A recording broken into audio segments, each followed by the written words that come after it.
Apologies to you, my audience. Apologies for my scruffy look.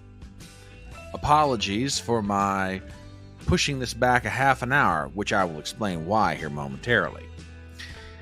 And otherwise, just apologies in general. But laying all that aside for a moment, I have the following things to say to you. Hi, how are you doing out there in internet land? My name is Brian Trippett. I am the Front Porch Conservative. Welcome to Chattin on the Porch, that Blue Monday version of that voodoo that we do so well. We are on Rumble, we are on Twitter, and we are on that quaint little alternative social media platform known as YouTube. So please, if you would not mind, please go ahead and hit the thumbs up. If you're not a subscriber to this channel, please go ahead and subscribe. And by the way, please double check your subscriptions. I'm telling you right now, YouTube is playing games with me. I go up some subs, I go down some subs. I go up, I go down. It's getting crazy. And I'm pretty well convinced at this point, YouTube is screwing around with me. That's right, YouTube, I'm calling you out. So, please go ahead and subscribe. Check your subscription while you're at it. Share the link around far and wide. Tell your friends to get in here. Leave some comments before, during, and after the show. And that will really help out a whole lot. Anyway, again, my name is Brian Trippett. I am the Front Porch Conservative. I am known to some as the beau in the chapeau. I am known to some as the wise guy in the wide brim. Sometimes I'm referred to as the common man with common sense.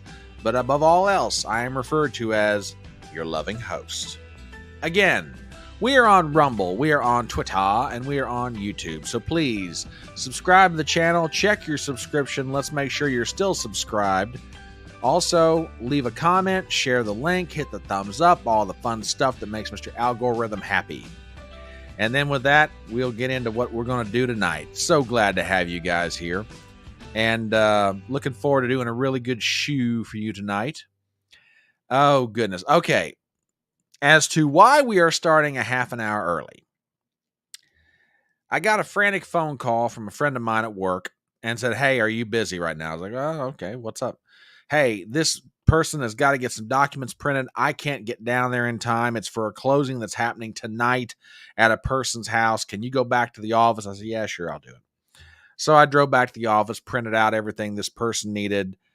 We exchanged some pleasantries, and I knew it was like, ah, crap. By the time I get down there, ain't no way I'm going to get back to the house for 7:30 Eastern. So I just moved it back a half an hour. So my apologies to everyone. And I thank you, as always, for your gracious understanding. I genuinely appreciate it. And let's see who is in the house this evening. TBA over on Rumble says, oh, my God, 8 p.m., late night. Holy smokes. It's not that late. Just chill. I get it. But hey, give me credit for one thing, okay? At least this time, unlike previous occasions where I've had to jumble around the time, this time I remembered to alter and edit the not only the times on StreamYard, Rumble, and YouTube, but I also managed to remember to edit the text. So I feel a little bit better about all that, okay? Yeah, that's all that happened. Hello, Gypsy. Chaya, let's see who else is here. Oh, yeah. You could be right. We'll get into some of that. Good evening, Miss Chaya. Let's see who else is here. WWG1 says, I will forgive you this time. Well, thank you very much for the fact that I have your forgiveness. It is greatly appreciated. The fact that you may or may not forgive me of this sin, WWG1, was weighing heavily upon my mind as a host. I am not going to lie to you. No, thank you guys so very much for your graciousness. I genuinely appreciate it. And thank you for everything that you're doing to make the channel a success. Thank you for this previous Saturday night supper club. That was a lot of fun. And again, we're going to do it this Saturday night at 6 p.m. Eastern.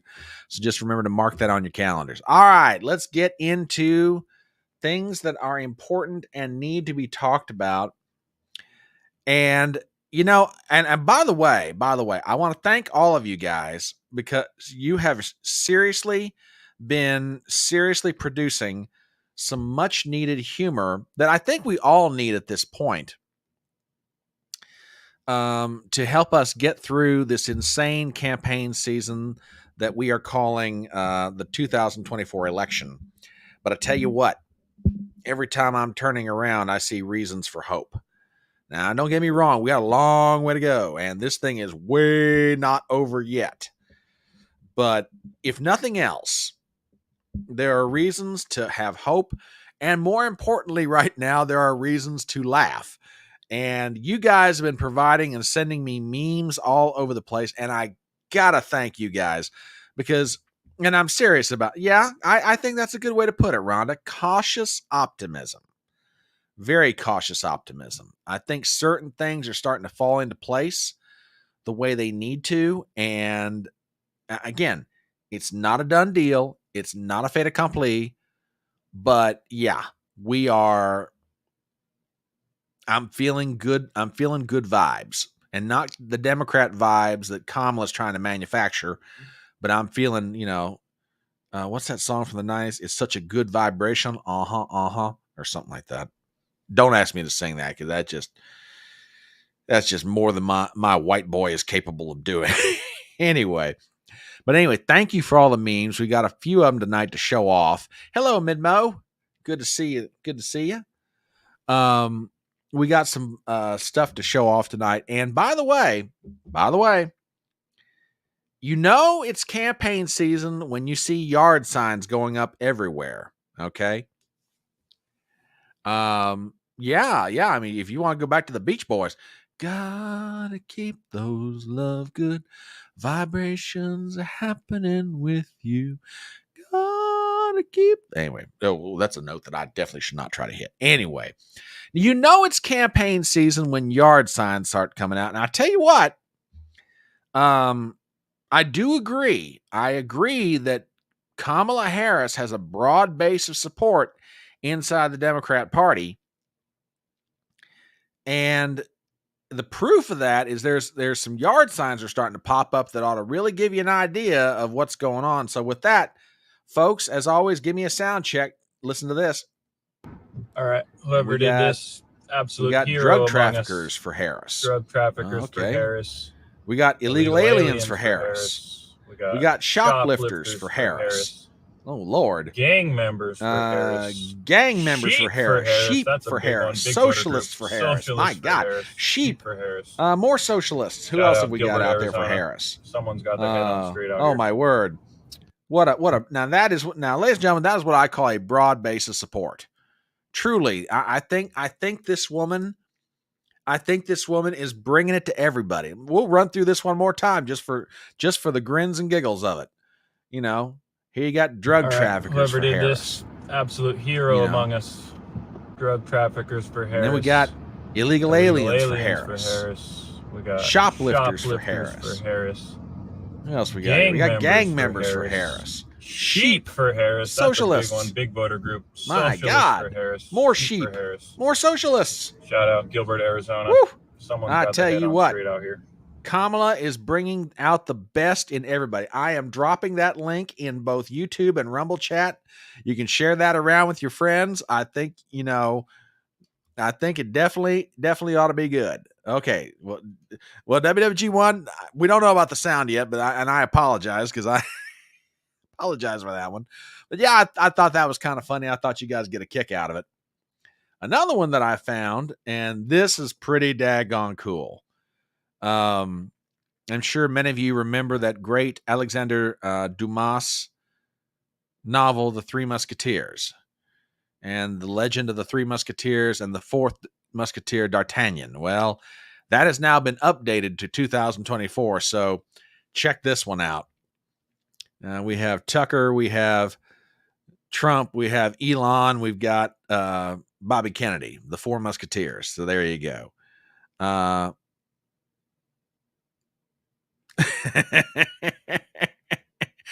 I saw this earlier than passed a bunch of. Okay. So this is apparently in more than one place. These signs for Kamala. Okay, all right, there you go. Someone's having some fun out there.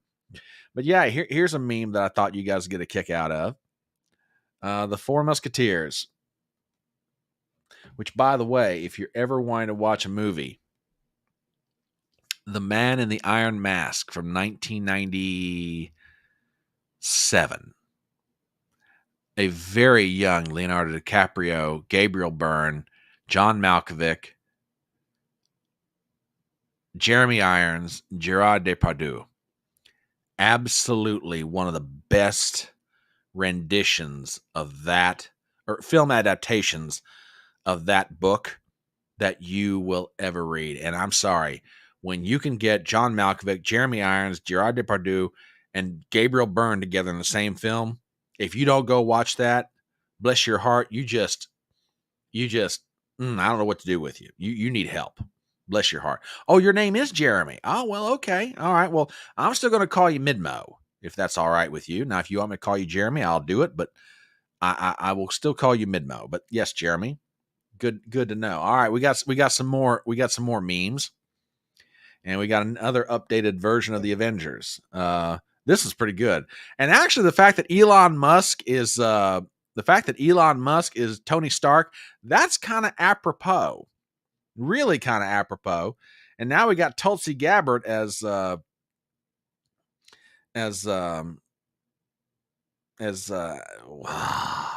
Johansson's character, the Black Widow. Yeah, absolutely amazing.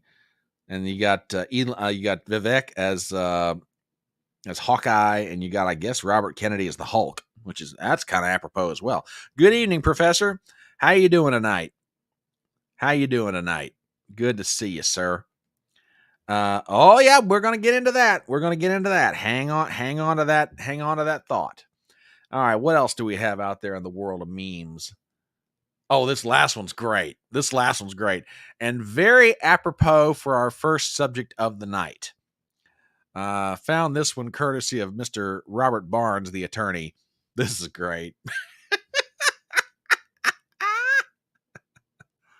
We're on a mission from God. Yeah, Donald Trump as Jake Blue, and then he got Robert Kennedy Jr. as Elwood. That's fantastic.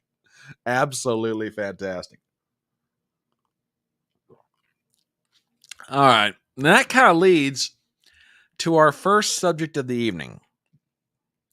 And that is the continuing reverberations that are being felt throughout the political world of the announcement from Friday that Robert Kennedy Jr. was suspending his presidential campaign and withdrawing his name off the ballot in 10 battleground states and formally endorsing Donald Trump for president.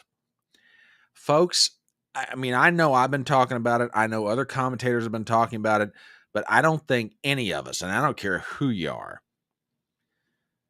be it some very well-known live streamer or commentator or somebody like me that's just getting started in the social media business or what have you, or anywhere in between, I don't think any of us yet have got a fully wrapped our arms around the impact that this could make.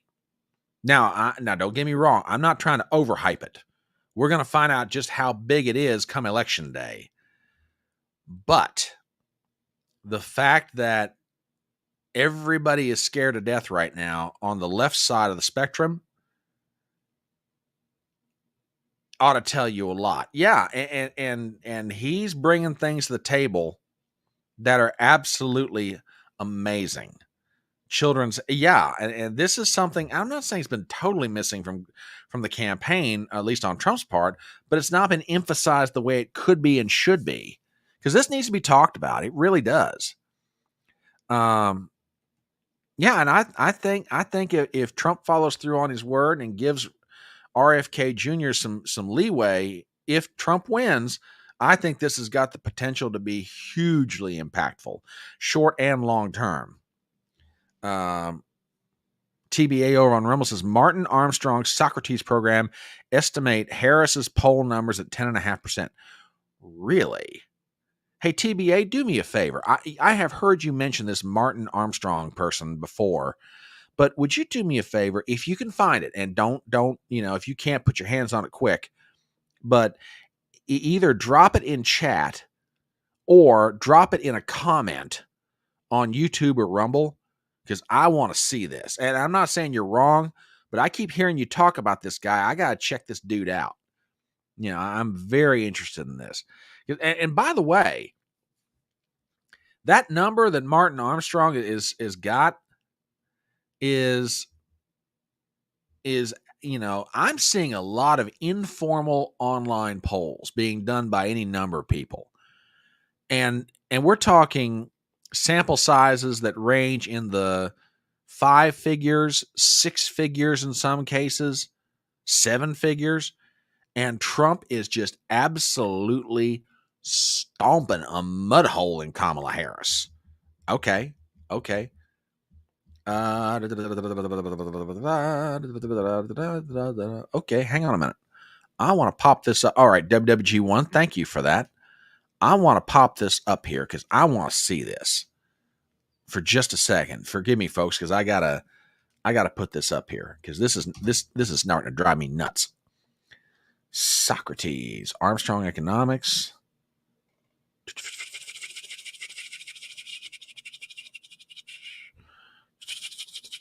Okay, so it's all right. So it's a blog. Politics. Let's see what you got.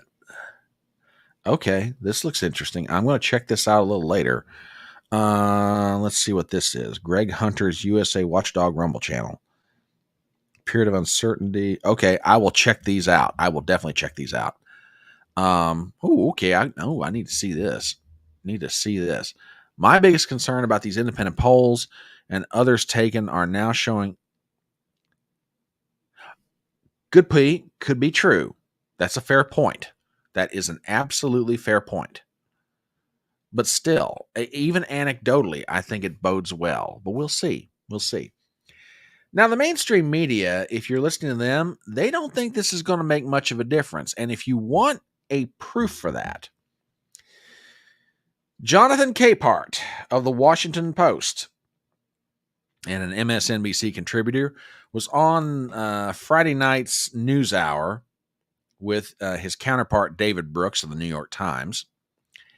And he had the following to say about Robert Kennedy Jr.'s impact on the race. Check, and again, give me a sound check.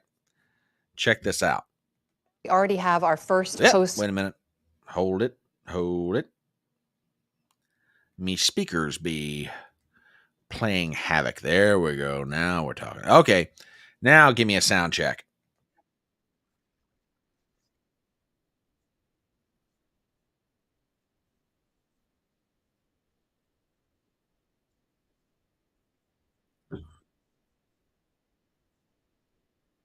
Okay. I was afraid of that. Hang on, folks. Let me back this down, back it out, and try it again. I love my computer when it's working. The joys of a tin can and string operation. All right, let's try this one more time. Okay, give me a sound check. Here we go. Round of applause. Well, we already have our first post-convention curveball in the race just today. Robert F. Kennedy Jr. has been running as an independent, of course, said that he's suspending his campaign. He's endorsing Donald Trump. He's trying to remove his name from some states on which he's on the ballot, but staying on others. We should also say that 5 of his siblings issued a statement calling his endorsement of Donald Trump a betrayal of their father and their family's values. Jonathan, what could be the impact on the race? Quite honestly, I don't know. And just the mention of his name, produces such a wave of ennui for me that I can't work up any kind of excitement or anger. It is sad for the Kennedy family that he is doing this, that he was running for president to begin with, all of the horrible stories associated with him, and then to come out and endorse Donald Trump as a result. What impact it's going to have on the race, I don't know. Probably negligible, and if he stays on the ballot, maybe folks who could have voted for Kamala Harris might vote for them. But it is literally a wasted vote. David, what do you make of it? Okay, let's talk about some of this for a minute. I got reminded of something last night when I was watching Viva Fry and Barnes, and Robert Barnes made a very good point. there were family members in 1967, 68 that did not want Bobby Kennedy Sr. to run for president. So this is kind of a situation where this sort of infighting inside the Kennedy family is not necessarily new.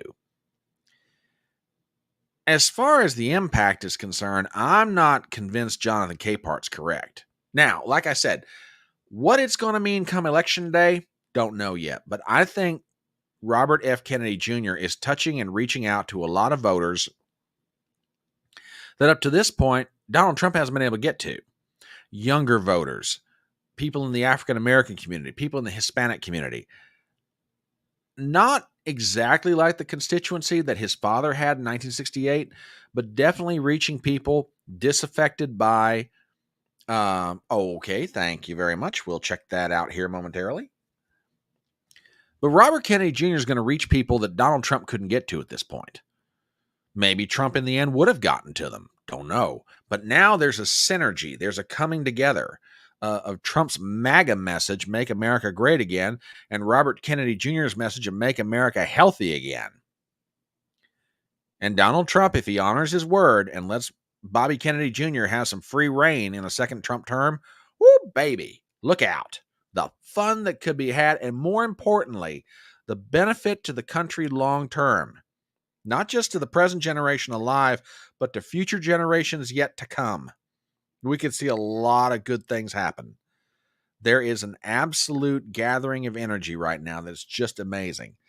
And again, to sort of counter Jonathan Capart's point, I've got a piece here from American Greatness. I'm going to drop this in chat because I want you guys to have it, because if you haven't seen this yet, I recommend it to you. Roger Kimball is probably one of my absolute favorite writers. And he's got a piece on American Greatness. I want to go over a little bit of this. The left's swift shift after RFK Jr.'s Trump endorsement. The thing I admire about contemporary deep state Democrats is their nimbleness. This nimbleness was on ostentatious view in the regime's response to RFK Jr.'s announcement Friday that he, number one, suspended his campaign in the battleground states, and two, he was throwing his support behind Trump. The acrid scent of panic might have been expected among those limp-wristed totalitarian faithful, and in fact, beneath the amusing cologne of anti-Trump bluster, the panic was indeed discernible. But there was also that trademark smooth as a suppository, as Saul Bellow put it, suaveness, exemplified, for instance, by former Obama strategist David Axelrod. Quote, Robert F. Kennedy Sr. would have been appalled to see his son cut a deal to drop out of the race and endorse Trump. Imagine someone agrees to drop out of a race at the last minute and support a rival candidate. As commentator Ned Ryan puts it in response to Axelrod's snippy post, you suddenly seem to be offended by someone cutting a deal to drop out of the race and endorse someone else. Cast your mind back, Mr. Axelrod, to July 21st of this year. That's when Joe Biden, having made an offer he couldn't refuse by a secret committee, having been made an offer he couldn't refuse by a secret committee running the country, suddenly announced he was dropping out of the race. This was, remember, after Biden repeatedly insisted he was staying in and was looking forward to the next debate against Trump. Yes, the first was a disaster, but he would show him. Biden's missive, posted on his personal, not his official POTUS account, bore all the earmarks of haste, not to say coercion. Had someone actually dictated the text to him? We don't know. But it was widely remarked that he neglected to endorse Kamala Harris. That came a few moments later in a separate post. It is easy to forget what prodigious feats of political nimbleness were required to carry out this most delicate operation. First, the media and the party bosses had to stop mid-track and start marching in the opposite direction. On the morning of July 21st, Joe Biden was, quote, sharp as a tack. By sundown, he was sadly diminished, but also a brave hero for putting the country before self and nobly bowing out of the race. That whole maneuver displayed an Olympic-level nimbleness. So has the subsequent coronation of Kamala Harris. On the day before Biden's defenestration, she was widely acknowledged to be a disliked, incompetent airhead. The day after, she was hailed as the reincarnation of Winston Churchill. As I have noted several time since the magic bus of Kamla's supreme makeover got underway, the nimbleness of her canonization, though impressive, was a brittle project of magical thinking. It was like a hot air balloon, eye-catching on the ascent, intractable in flight, and dangerous when the air cooled and the plummet began. As I and others have observed, the ecstasy surrounding Kamala Harris on the run-up to the convention was a sugar high, a temporary state of intoxication that would be as short-lived as it was numbing. The convention wasn't over before the strains of "The Thrill Is Gone" could be heard beginning in the echo chambers of the punditocracy. By Thursday, the day Kamala was to speak, it was beginning to be clear that her image as a great statesman in waiting was the closest thing to creatio ex nihilo since the events recounted in the opening chapters of Genesis. This was something that Kennedy underscored in the course of his remarkable address on Friday afternoon before joining Donald Trump at a rally in Arizona that evening. Quote, "The DNC and the media organs engineered a surge of popularity for Vice President Kamala Harris based on nothing," Kennedy said. "No policies, no interviews, no debates, only smoke and mirrors and balloons in high-produced circus." Various Democrats mentioned Trump 147 times from the stage on just the first day of the convention, while Republicans mentioned Biden but twice over the course of the entire 4-day event. But who needs policy, Kennedy asked in a calculated bile, when you have Trump to hate? Bingo! I understand that Kennedy has espoused certain ideas about who actually killed his father, for example, or the legitimacy of the 2004 presidential election, that many will take issue with, but his penetrating grasp of what has happened to the Democrat Party and therefore to the tradition of democracy itself is as bracing as it is accurate.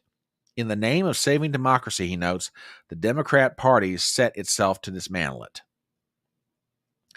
Everything Kennedy says in that searing assessment is true. He is also right that the media, once thought to hold power to account, have become creatures of the ruling consensus, stenographers for the organs of power. Going a little bit further, Tony Fabrizio, Trump's chief pollster, noted later on Friday that in every battleground state, Kennedy's endorsement shifted votes to Trump. For example, a net vote gained in a state like Arizona based on the 2020 turnout model would be over 41,000 votes, nearly 4 times Biden's winning margin. As I have said repeatedly in the last few months, I expect Donald Trump to win on November 5th. But as he himself has put it, he has to win by a margin that is, quote, too big to rig.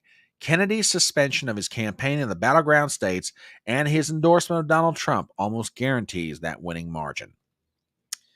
Pretty good stuff. Pretty good stuff. And that was by the legendary Roger Kimball.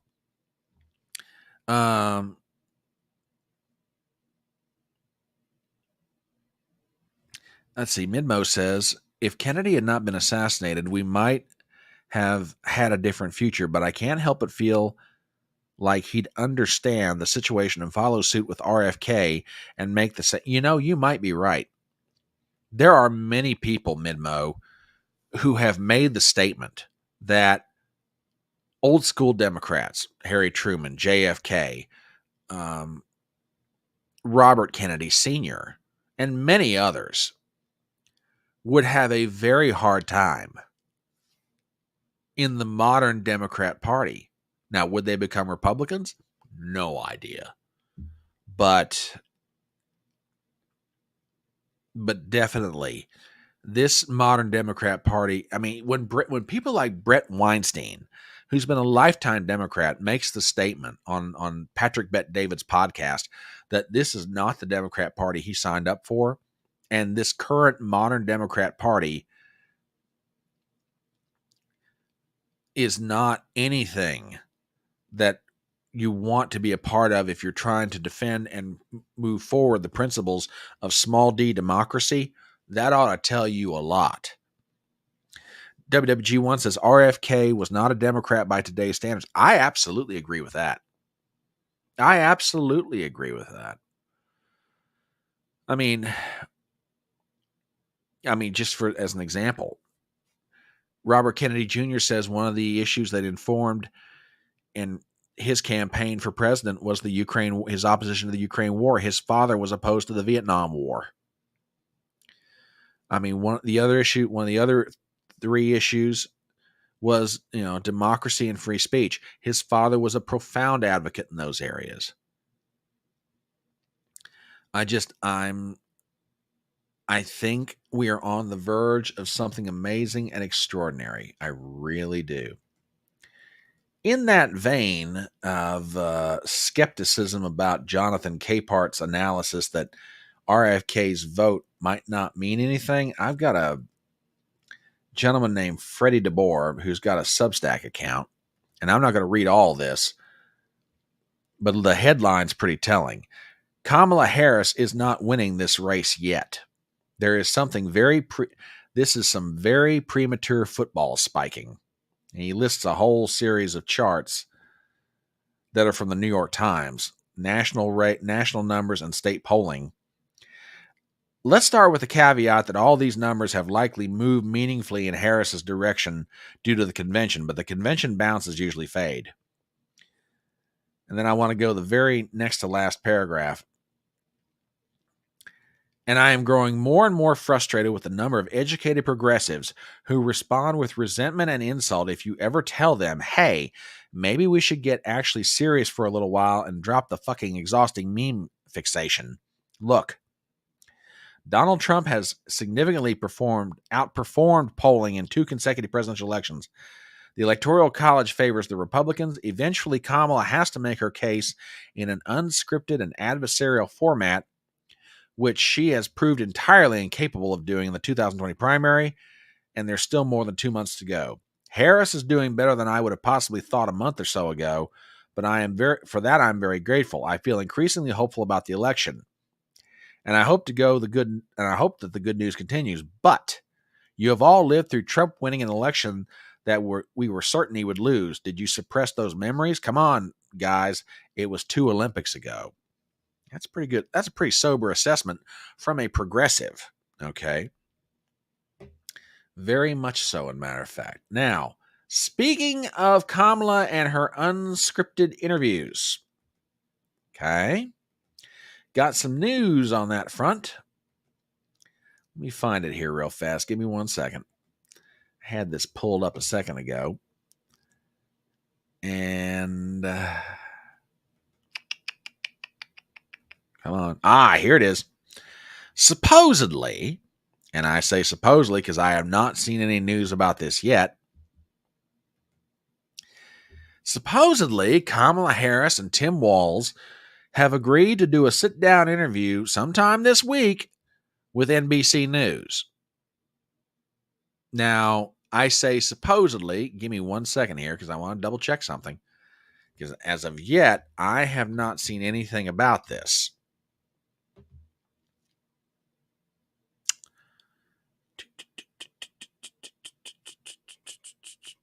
No, and I still haven't either. I have not seen a thing.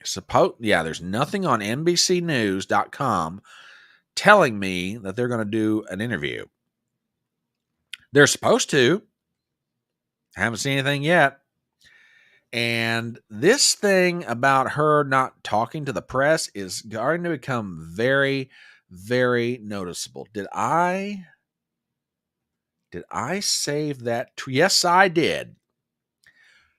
Cenk Uygur of the Young Turks, to give you an idea of how bad this is getting for her. This criticism about her not talking to the press has said the following. I understand why Kamala wasn't doing interviews before. She was getting her policy proposals hammered out behind the scenes before the convention. Now, Cenk, I love you, but I'm not going to agree with you on that point. Sir, this woman has wanted to be president for 5 years. She ran in 2019. You cannot tell me that she doesn't know what she wants to do. She was a candidate for president in 2019. She's been the vice president since January of 2021. She has served consecutively in that role. She is now a candidate for president. Don't sit there and tell me she's trying to hammer out her positions before the convention. By George, she ought to know exactly what they are. Okay? But let's go on reading the rest of this because I think this is interesting. But now there are no more excuses. She needs to do interviews and lots of them. We're picking a president here. It's important. And this, well, exactly. She should know. And I'm going to agree with him on this. To tell you how weird the times are, the Front Porch Conservative is agreeing with one of the chief members of the Young Turks. He's absolutely right. You know, this whole thing about her, you know, being behind the scenes and all cutesy with, you know, oh, joy and happiness and yada, yada, yada. Baby, it ain't going to cut it. It's not going to cut it at all. Time for you to, you know, time to lay it on the line, sister. I mean, after all, come 15 days from now, assuming this debate still happens on September 10th, we'll get to that momentarily. Assuming this debate happens in 15 days, you're going to go head-to-head with the Republican nominee for president. Himself a former president who is out there everywhere, every day, talking to somebody. And man, did you see Trump today? He's at Arlington. He's at a Vietnamese restaurant in Virginia. He's doing a rally. He's doing a speech before the National Guard. He's out in Michigan. This guy's all over the place. Okay. You know, I'm not going to say, I don't know about gumption, but Ana Kasparian intrigues me. Now, I haven't dug in a whole lot to her writing or her philosophy or anything else, but Ana Kasparian every so often will say something and I'll be like, interesting. But yeah, in 15 days, Kamala Harris is going to go toe-to-toe with Donald Trump in a debate. Don't you think you might want some practice about answering questions before you get there? Just saying. Which goes to another article that I found, and I will drop this one in chat as well.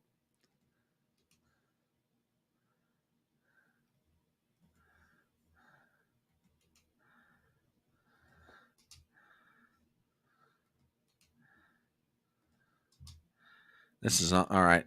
This is an article written by Edward Lutwak at a website called unheard.com. After Chicago, Kamala Harris is exposed. She can no longer avoid America's scrutiny. Kamala Harris's acceptance speech was so well written and so well delivered, it could have won her the presidency all by itself if the election were held today. But there are still more than 70 days left until the voting closes, during which Harris will not be able to evade all questions that have remained unanswered since her sudden elevation to presidential candidate.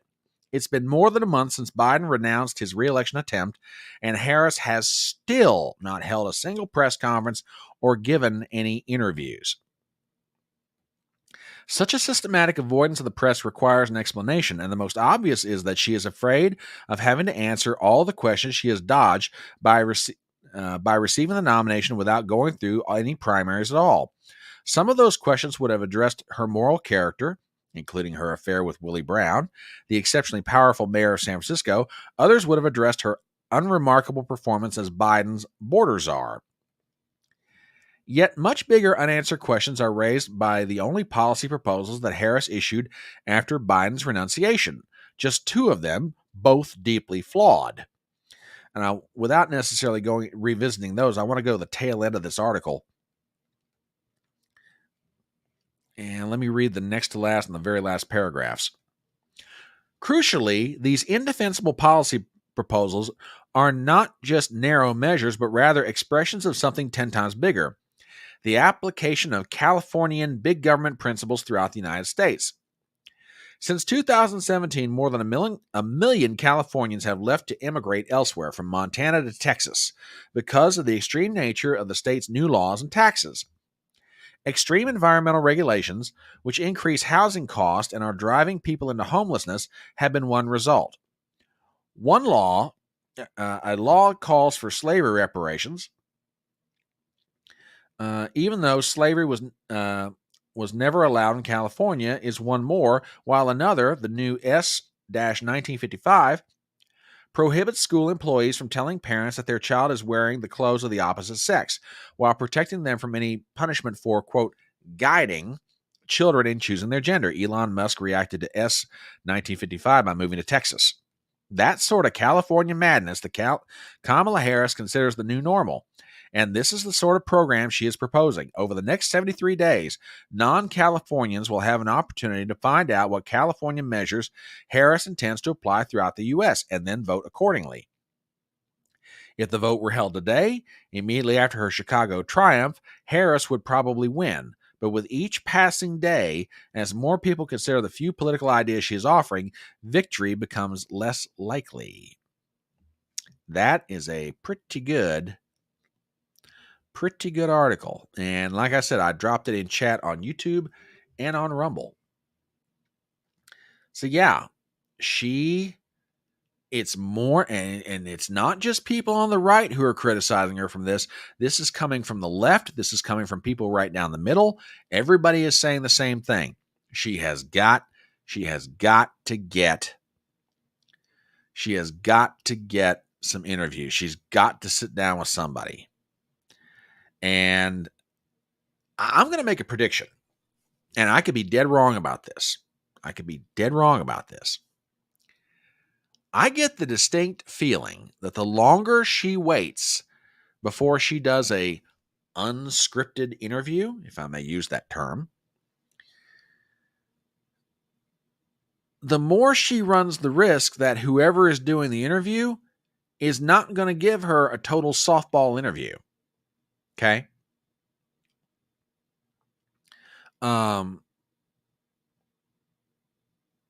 I think there's the distinct possibility that she keeps dodging, she keeps ducking, and then finally when she gets what she feels is a friendly member of the press that gives her an interview, that member of the press is going to think, hey, man, if I look like I'm giving her a softball interview, I'm going to get roasted for this crap. Now, maybe that doesn't happen.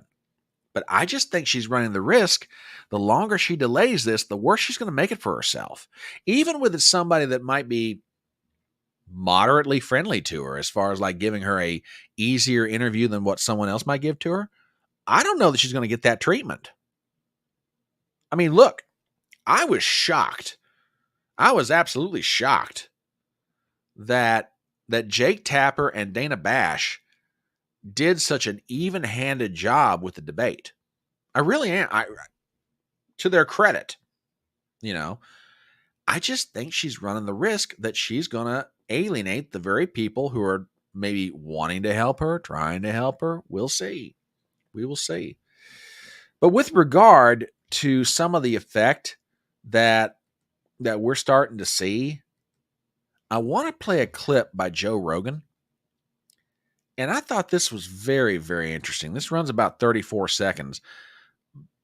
And what happened on Friday, I don't think is the beginning of something as much as the continuation of it. We are seeing a realignment of American politics. And I think Rogan kind of hits on this with his comment. Check this out. The culture shift between right and left authoritarianism, and now people don't recognize that if you just stop looking at it in terms of red and blue, look at the actions, whether it's war, suppression of free speech, pharmacological interventions that are mandatory, right, whatever the fuck it is, that used to all be associated with the authoritative right, the authoritarian right, and now those things are being embraced by the left. And I just think it's just an ideology thing. And I think we get confused and we think we're on the right side. We're on the right side. And if it's our side that's saying this, for sure that's the right thing to do. And no one's critically thinking about this. That's I think Rogan's onto something here. I really do. Let's see what. Oh, by the way, did you guys read or happen to see Robert Kennedy Jr.'s tweet about MAGA?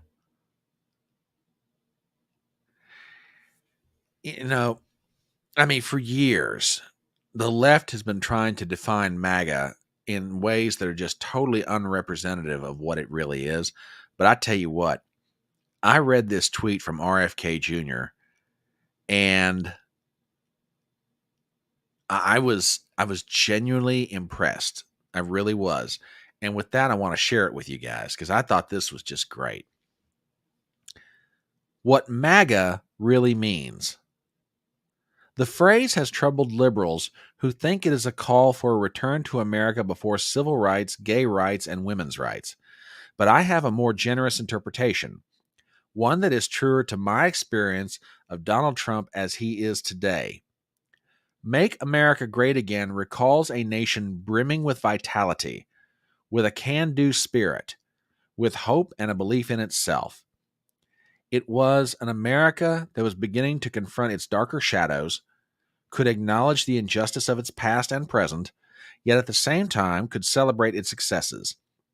It was a nation of broad prosperity, the world's most vibrant middle class, and an idealistic belief, though not consistently applied, in freedom, justice, and democracy. It was a nation that led the world in innovation, productivity, and technology. It was the healthiest country in the world. I've talked to many Trump supporters. I've talked to his inner circle. I've talked to the man himself. This is the America they want to restore.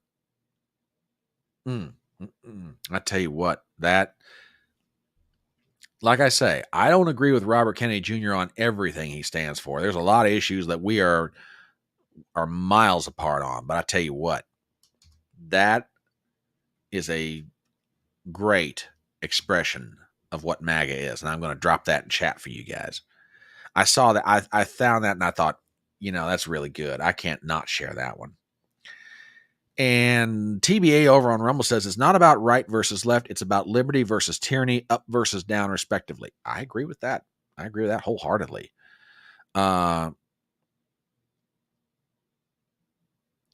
Very much agree with that.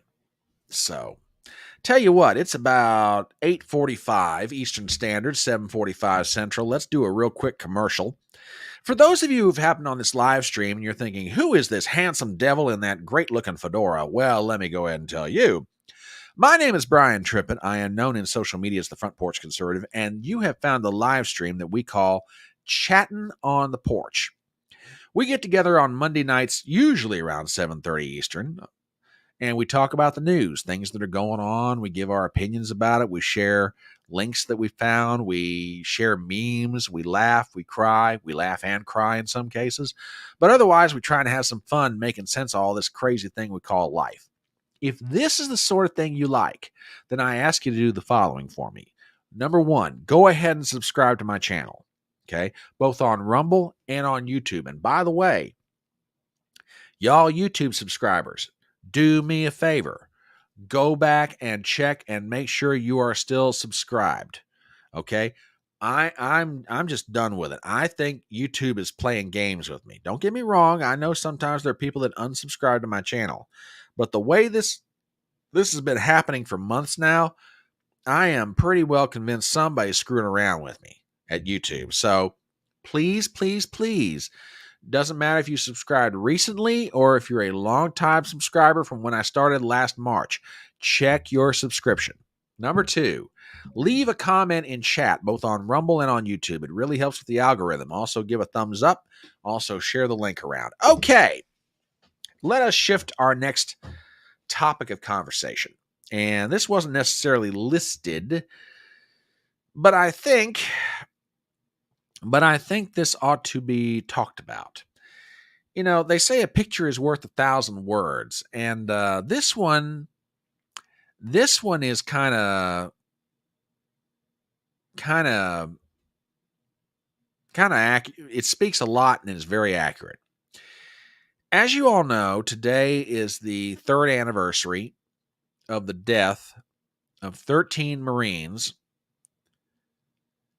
from Afghanistan. This was part of the withdrawal of American troops and forces out of Afghanistan at the end of that very long and bloody conflict. And 13 of them were dead when it was all said and done. Well, there's a picture today. There's a picture that I want to show you. And I'll explain why I'm showing it to you here in just one second, but I want it to speak for itself. On the left you have Joe Biden fast asleep on a beach chair somewhere in California. Okay. On the right, you have Donald Trump standing with someone to his left, looking down on a grave of one of the 13 Marines that is buried at Arlington National Cemetery. Now, I'm going to stop and just I'm going to keep talking, but I'm going to do my best to kind of rein myself in at this point. Just kind of let that imagery just sink in. Okay? Matter of fact, I think I can take myself out of this. Take a good look, folks. 2 presidents. Just let that sink in. Oh, I agree. I agree with this completely. I absolutely agree with this. He's done. He's not doing anything serious between now and the election. Nope, not a thing. Nothing. Now, I show you that picture for a purpose. Today, there was a ceremony at Arlington National Cemetery. And there was a wreath laying ceremony.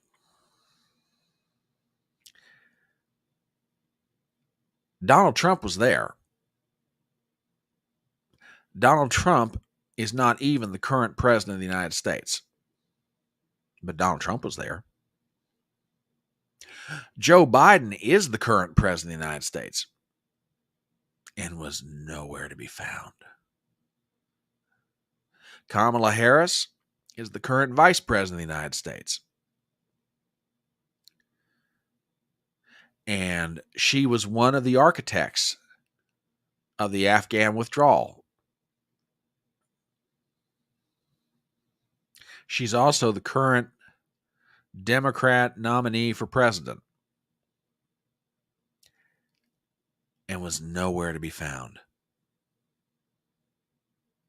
Neither the current president of the United States or the current vice president of the United States were anywhere to be found at a wreath-laying ceremony at Arlington National Cemetery to honor the 13 fallen Marines who died in the withdrawal from Afghanistan. But Donald Trump was there. And with that, we've got the following video.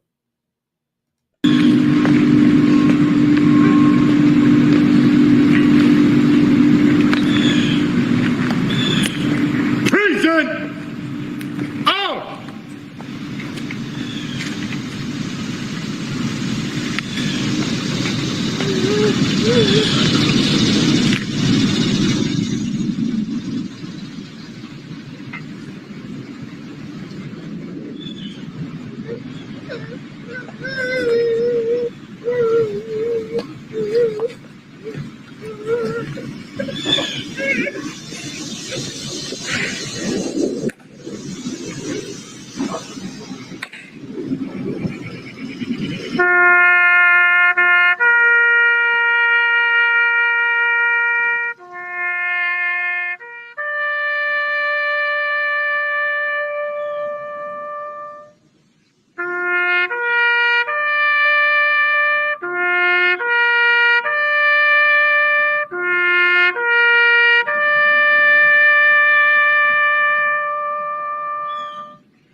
Order!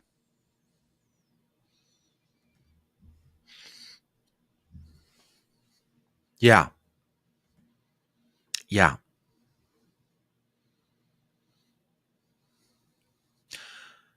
13 dead Marines 3 years since they were gone.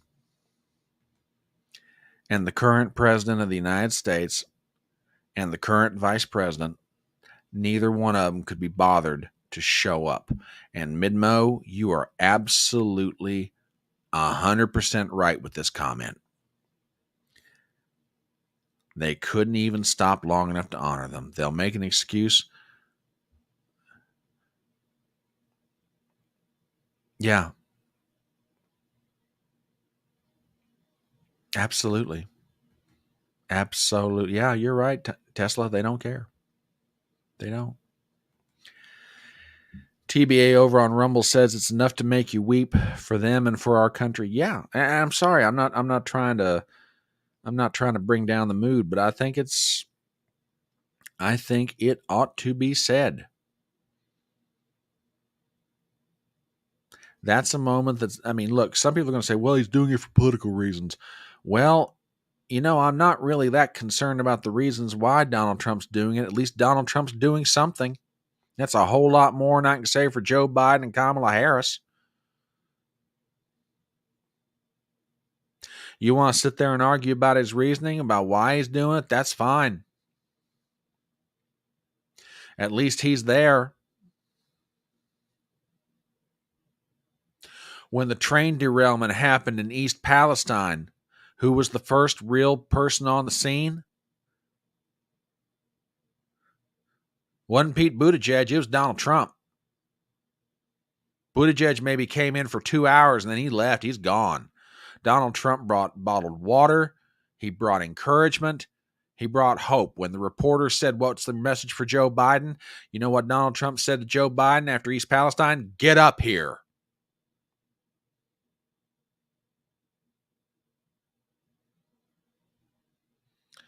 Now, I just think Zippy, I agree with this too. They're making him look more and more presidential. I absolutely agree with that. I absolutely agree with it. TBA says the Democrat Party is showing just how despicable they really are. And I don't disagree with that either. You're absolutely right. Now, by the way, we do have a reaction from Kamala Harris. And before we get to that, Zippy over on Rumble with a Rumble rant. Biden's new gig after leaving the White House: meth diaper baby products. Oh God, yeah, this is true too. Very true. Horrible reason for after needing it.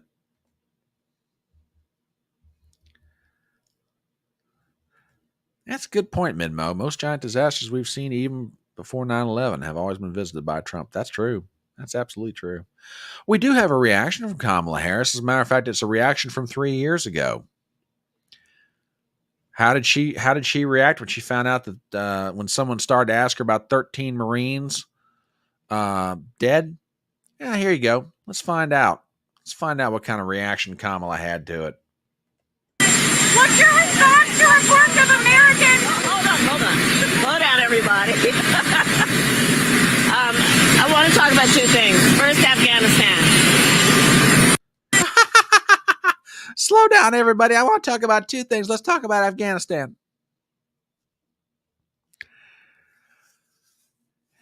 And anybody seriously thinks this woman ought to be president, bless your heart. You need your head examined. Now, I said that Trump's been everywhere today.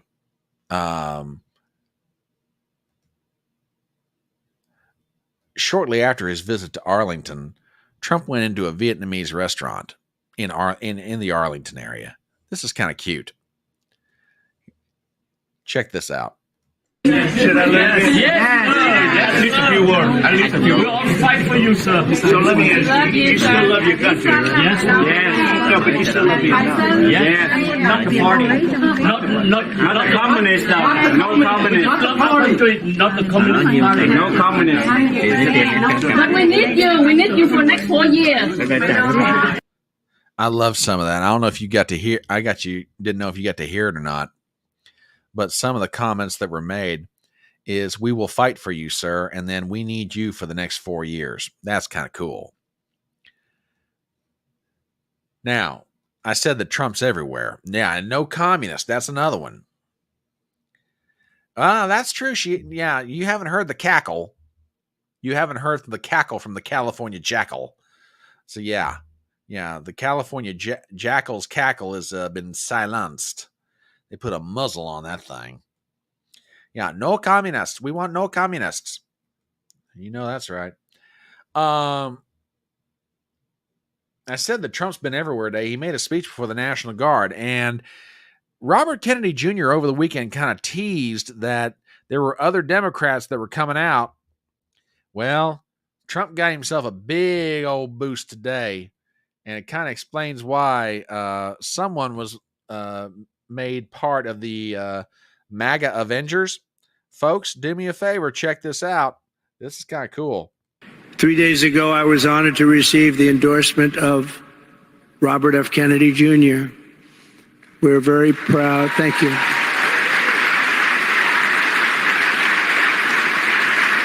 We're very proud to welcome Bobby to our cause. He's really a terrific guy. He's a terrific person, and he's going to do a lot of great things. I have no doubt about it.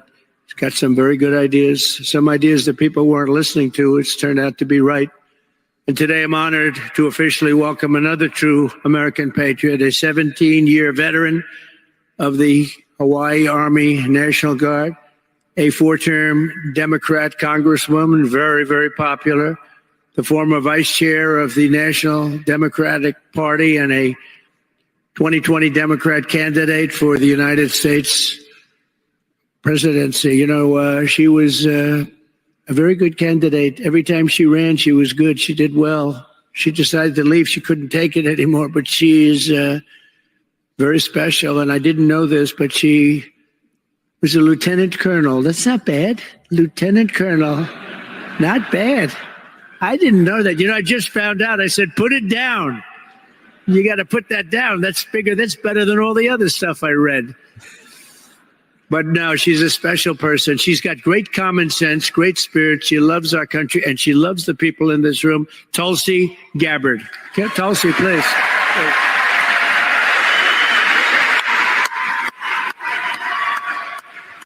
And with that, she formally endorsed Donald Trump for president. What's this? Oh, wait a minute. Okay, hang on. I need to go get gypsies, and I'll go find that one too. Give me 1 second here. Let me find that. Oh yeah, there it is from Gypsy. Okay, hang on. Let me pop this up here. I love it when you guys send me stuff. This is cool. Yeah. Don't get me wrong. I love to talk, but man, anytime somebody finds something that, you know, is really good and, you know, wants to drop it in, I'll be happy to try and throw it up there. So yeah, we have a response from RFK Jr. Toward his thoughts about the news media. So I'll put this up here. Please enjoy. You know what I'm doing? I'm making steak and chicken for the dogs. Oop. I don't normally do this. And ever since that guy wrote the article about me saying I ate a dog, it hasn't been the same. Now I gotta work my way back into their good grace.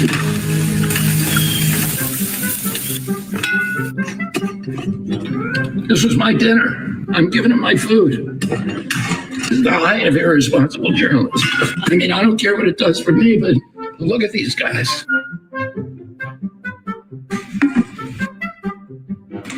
These guys will believe in anything they hear on the news. Yeah, Daddy would never do something like that.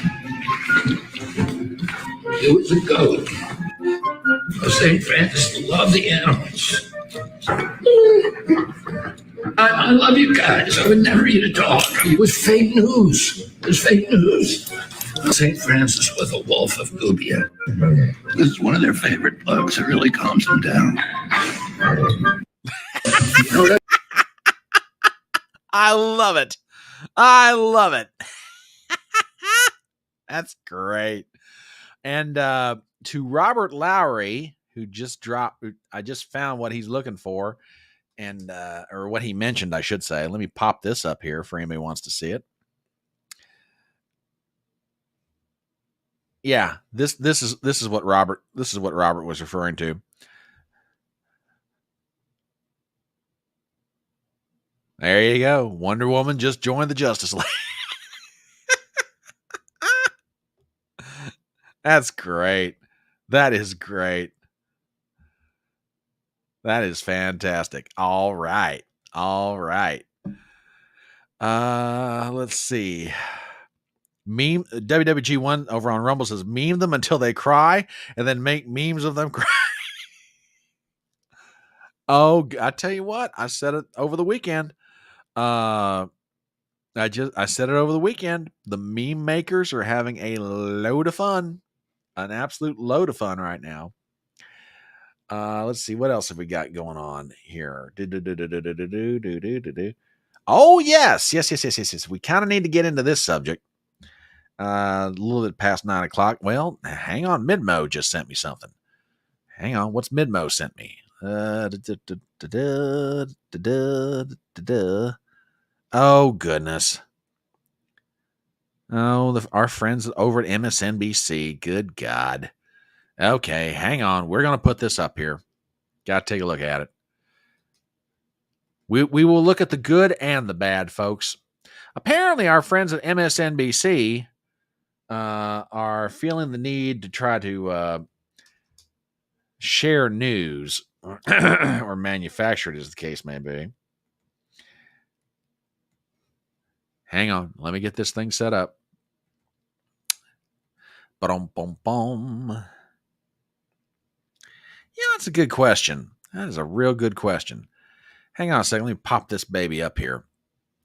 Yeah, like I say, our friends at MSNBC are trying to... from Kamala's headquarters. Well, no wonder. FBI data shows a clear drop in violent crime since Trump left office. Really? Well, let's take a look at this piece of wisdom. Let me ask you, David, about what Donald Trump talks about a lot, which is the rising crime rates. He called DNC host city Chicago a war zone that is worse than Afghanistan. But here's the thing. FBI data shows a clear drop in violent crime since Trump left office. Let me ask you, David, about what Donald Trump talks about a lot, which is... Yeah, talk to the people in Chicago about the drop in violent crime. How many weekends go by that you read, X number of people shot in Chicago, X number of people killed in Chicago? So just saying, jeez. TBA says, well, when you don't gather the crime data, of course the charts will show a drop in crime rate. Bingo. Oh, goodness. Now, another subject we need to get into. Apparently, there is now a tiff going on between the Trump campaign and the Harris campaign. Gee, imagine that. But you won't believe what it is the fight's about. Would you believe the Harris campaign wants to change the terms of the debate? Shocking. Shocking, I say. Oh, you mean they want to change the subject matter? No. They literally want to change the terms of the debate. From the Post-Millennial, Kamala's campaign demands seated debate with notes for September 10th ABC event, according to the report. The Harris camp, having already agreed to the CNN rules, asked for a seated debate with notes and opening statements. We said no changes to the agreed upon rules. Now, what is going on here? By Libby Emmons. Kamala Harris wants to change the rules of the upcoming September 10th presidential debate to be held on ABC. Instead of a normal standing debate, Harris wants the candidates to be seated, and instead of both candidates speaking contemporaneously, drawing on facts and figures they know, she wants to have notes, as though it's some kind of open book test in a freshman lecture class. I love Libby Emmons. She's great. The Trump campaign's Jason Miller told Politico's playbook, saying, enough with the games. We accepted the ABC debate under the exact same terms as the CNN debate. The Harris camp, having already agreed to the CNN rules, asked for a seated debate with notes and opening statements. We said no changes to the agreed upon rules. If Kamala Harris isn't smart enough to repeat the messaging points her handlers want her to memorize, that's their problem. This seems to be a pattern with the Harris campaign. They won't allow Harris to do interviews. They won't allow her to do press conferences. Now they want to give her a cheat sheet for the debate. My guess is that they're looking for a way to get out of the debate altogether. Harris has not held a press conference, done any, or committed to a long-form interview, barely takes reporters' questions, and has only agreed to one debate against Trump, one she has apparently wants on her own terms. Harris has also said she wants hot mics, which her campaign said was, in essence, to catch Trump saying something offhand, something critical, that she could use against him. Quote, our understanding is that Trump's handlers prefer the muted microphone because they don't want their candidate to act presidential for 90 minutes on his own, said senior comms advisor Brian Fallon. We suspect Trump's team has not even told their boss about this dispute because it would be too embarrassing to admit that they don't think he can handle himself against Vice President Harris without the benefit of a mute button. Well, I got bad news for Brian Fallon. Trump has heard about this, and he made comment about it today. So if you haven't seen this yet, give me 1 second. I'll pull this up. So they don't think that Trump's been told about this, huh? Well, ladies and gentlemen, let's just hear it from the Donald himself. President Trump, would you want the microphones muted in the debate whenever you're not speaking? We agreed to the same rules. I don't know. It doesn't matter to me. I'd rather have it probably on, but the agreement was that it would be the same as it was last time. In that case, it was muted. I didn't like it the last time, but it worked out fine. I mean, ask Biden how it worked out. It was fine. And I think it should be the same. We agreed to the same rules and same specifications. And I think that's probably what it should be. But they're trying to change it. The truth is they're trying to get out of it because she doesn't want to debate. She's not a good debater. She's not a smart person. She doesn't want to debate.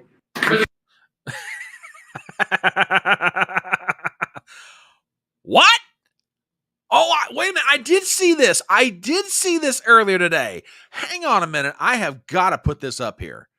You guys have got to see this.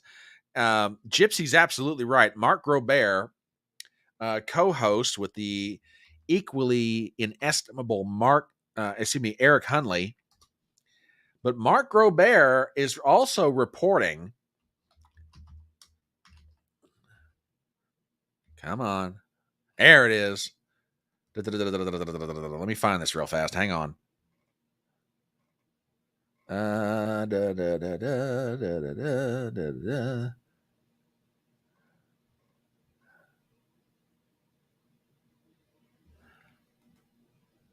Yeah, here it is. From Lord Buckley himself. Harris is now demanding access to Google during the debate, plus muted microphones and couches. Oh my God. This is insane. She wants access to Google? Holy cow.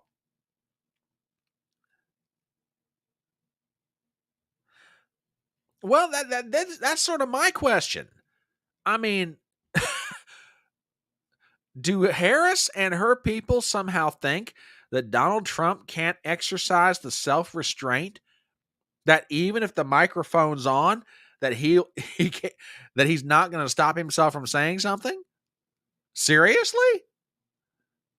I mean, really? WWG1 says, if Kamala's couch could talk. All right, wait a minute, WWG1. I disavow that comment. I disavow. Good Lord. Her couches. DBA says, couches, is she going to give a lap dance? Oh my God. You guys are awful over there, you wingnuts. Jeez. Yeah, she wants access to Google. She wants access to Google during the debate.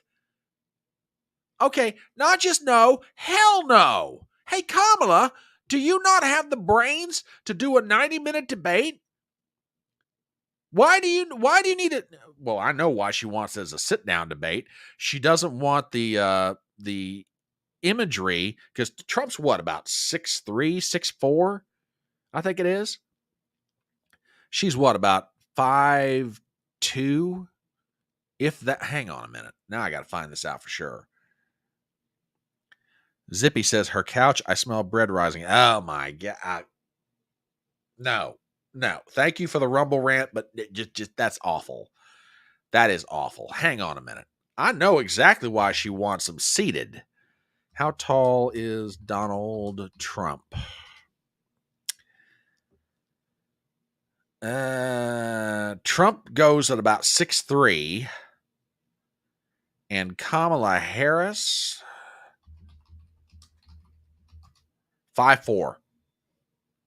I know exactly why she wants this. I know exactly why she wants it seated. She wants to take away the advantage that Trump would have as far as the imagery. That's exactly why she wants it. She's 5'4". He's almost a foot taller than she is. I guarantee you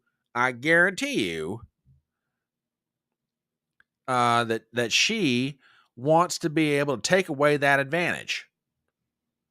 The professor says, do you know what would have happened to me if I demanded access to Google during my debating tournaments in college, or even during the YouTube debates that I used to do?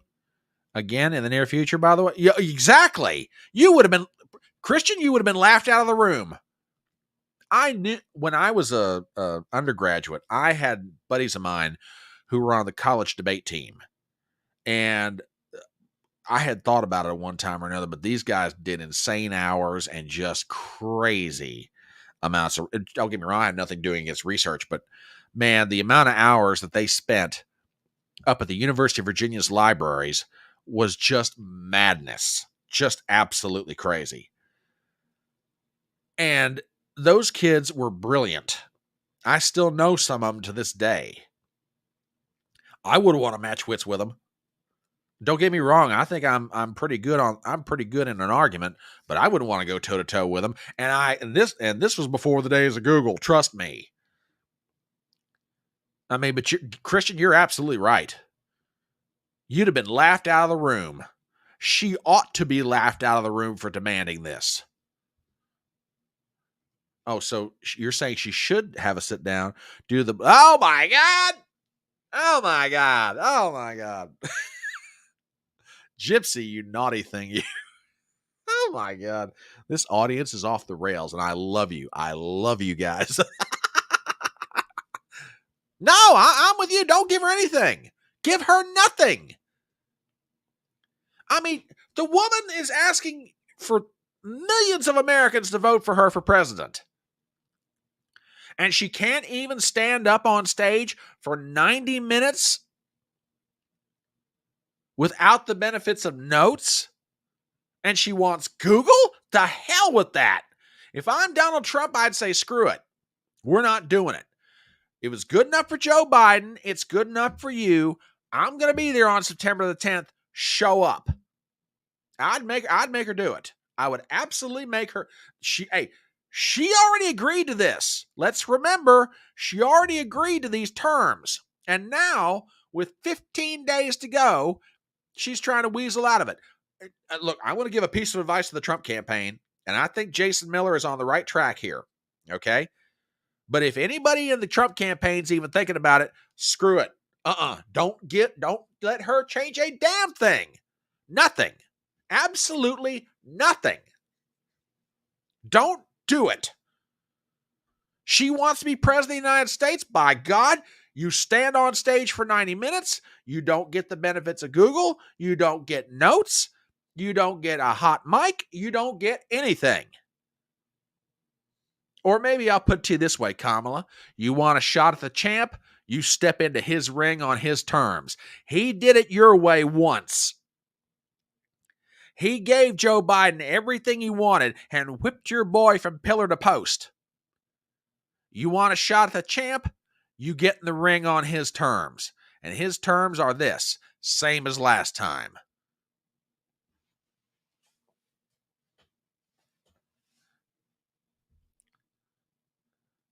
Yeah, I agree with this.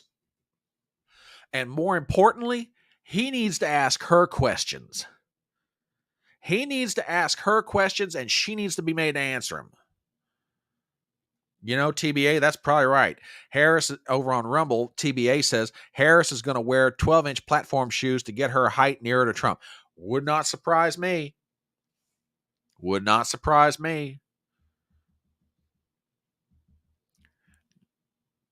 Given the rumors about her former occupation, I'm sure she's got some heels that go that high.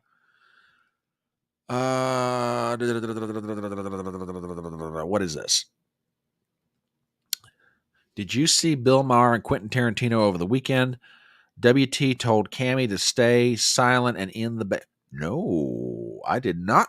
I didn't realize that Bill Maher had Quentin Tarantino on. Huh. Interesting. I hadn't seen that yet, but I'll see if I can find it. I'd like to see that. Because honestly, I think a conversation between Bill Maher and Quentin Tarantino would be a fascinating conversation. I really do.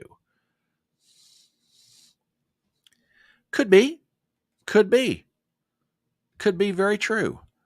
But I'm serious. If I were the Trump campaign, I wouldn't let her change a single solitary thing. Nothing.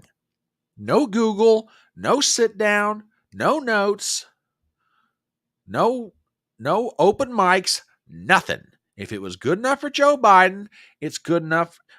Let me ask you a question, Kamala. You mean to tell me your boss could stand up on stage for 90 minutes and you're 20 years younger than Joe Biden and you can't do it? Really? An 81-year-old man was willing to stand on stage for 90 minutes against Donald Trump. You're 20 years younger than Joe Biden and you don't want to do it?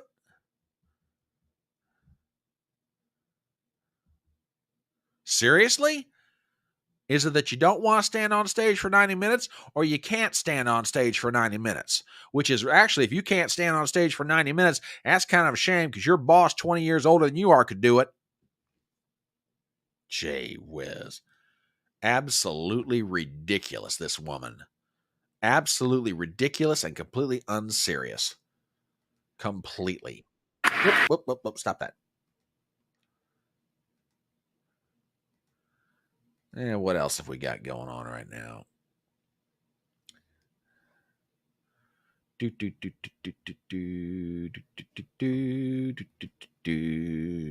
Oh. Couple of things for the Nightcap.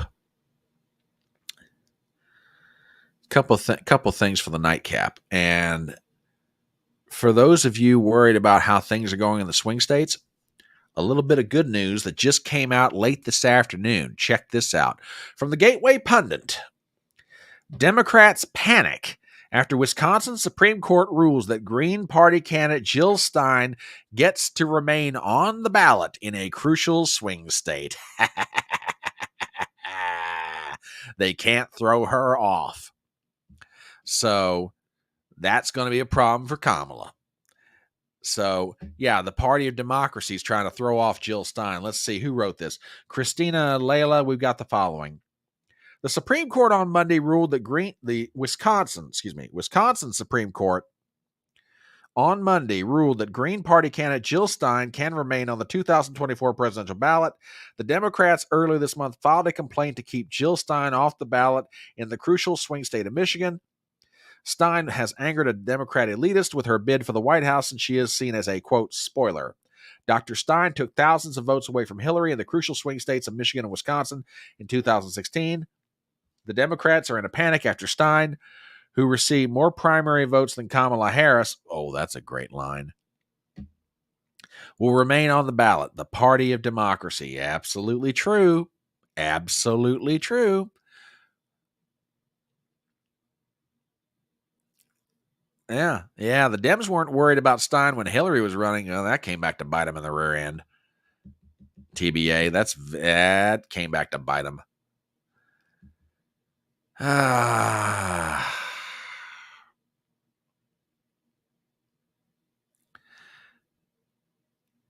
We'll see. We'll see about this. We'll see about this. We'll see about this. We'll see. Don't get me wrong. You might end up being right. Let's just see what happens. Okay? Let's just see what happens. And another piece of news, sort of swing state related. Let me find it here real fast. This has to do with Dr. Cornel West. Now, I don't know if you guys have seen this yet or not, but it definitely is going to have an impact in Michigan. Give me 1 second here.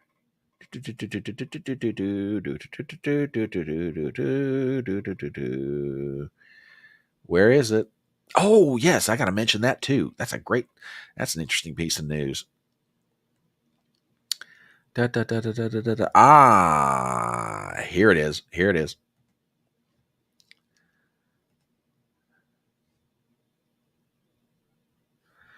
I will enlarge this just a little bit to make it easier to read. It's the first news source I could find. Judge shuts down Democrat lawfare maneuvers to keep Cornel West off the ballot in Michigan. A Michigan judge has ruled that Cornel West, a presidential candidate, must remain on the state's ballot after Democrats attempted to remove him over technicalities. Michigan Judge Robert Redford, James Robert Redford, excuse me, ruled in favor of Cornel West, ensuring his place on the ballot after the Michigan Bureau of Elections removed him due to technical discrepancies. West's campaign argued that the Michigan Democrat Party were using these technicalities to stifle opposition. Similar challenges have occurred in other states with varying outcomes for West's campaign. Presidential candidate Cornel West secured a critical legal victory on Saturday as a Michigan judge ruled he must remain on the state's ballot. The decision comes after the Michigan Bureau of Elections removed West earlier this month. West's campaign quickly accused the Democrat Party of weaponizing procedural issues.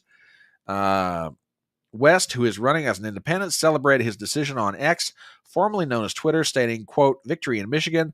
We brought thousands of voices to the table, and the court listened, rejecting the Democrats' technical challenges. This is onward for democracy and for every person fighting for truth, justice, and love. Onward." Well, there you go.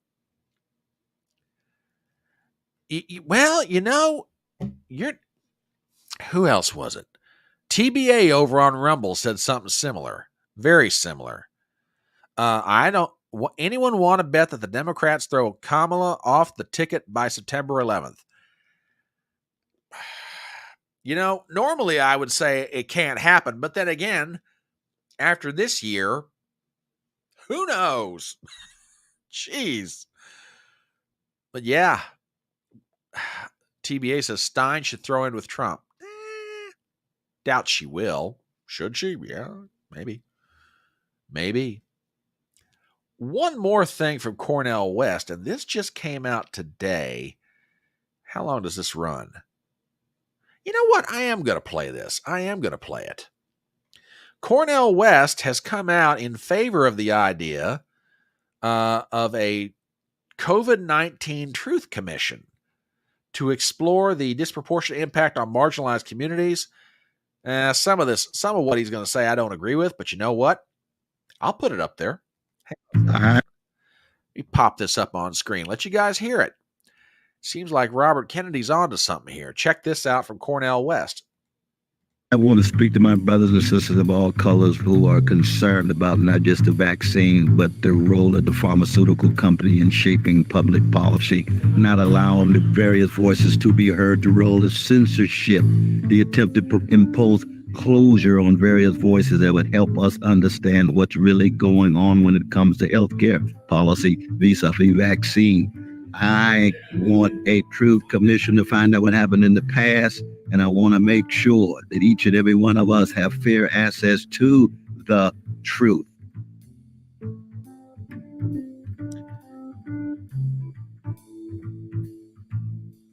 You know what? On its face, I have no problem with that.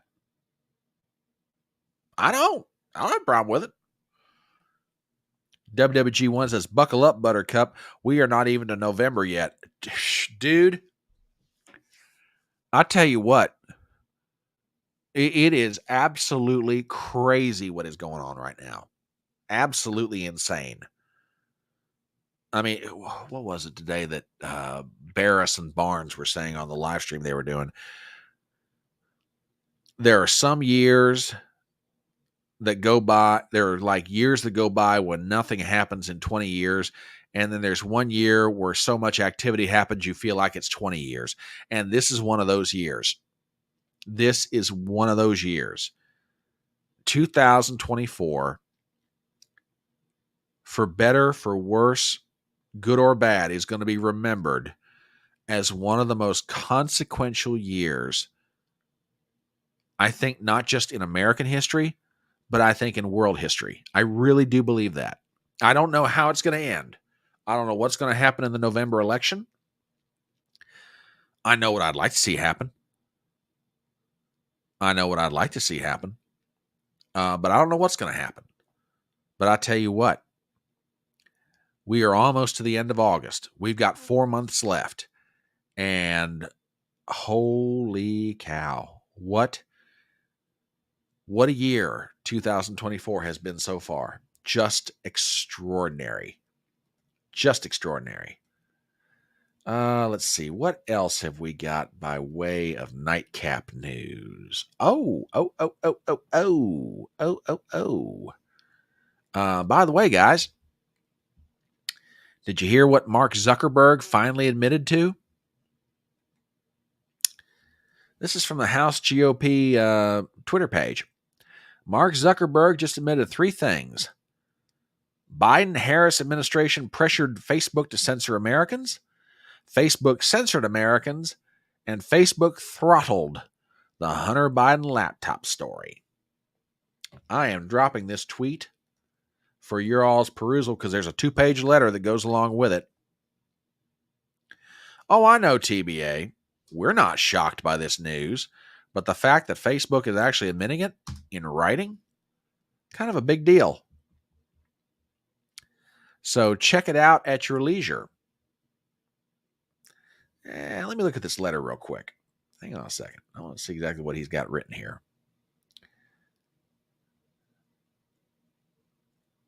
Ooh, this is spicy.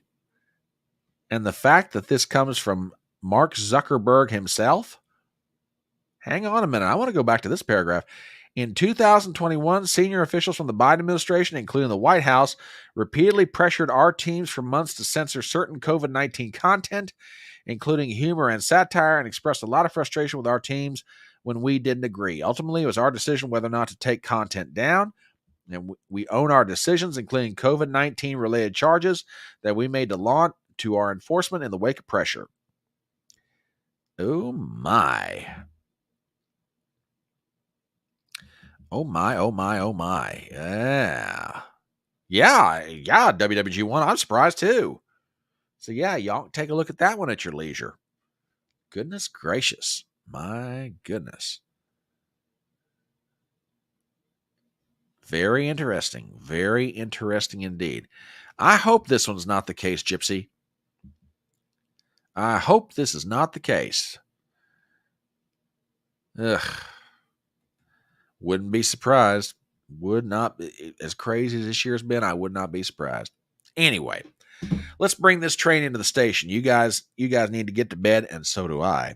Anyway, thank you guys so much for being here. Tonight for Chatting on the Porch. TBA says, are you on at 8 tomorrow? No, we're going to be back on normal time, 7:30.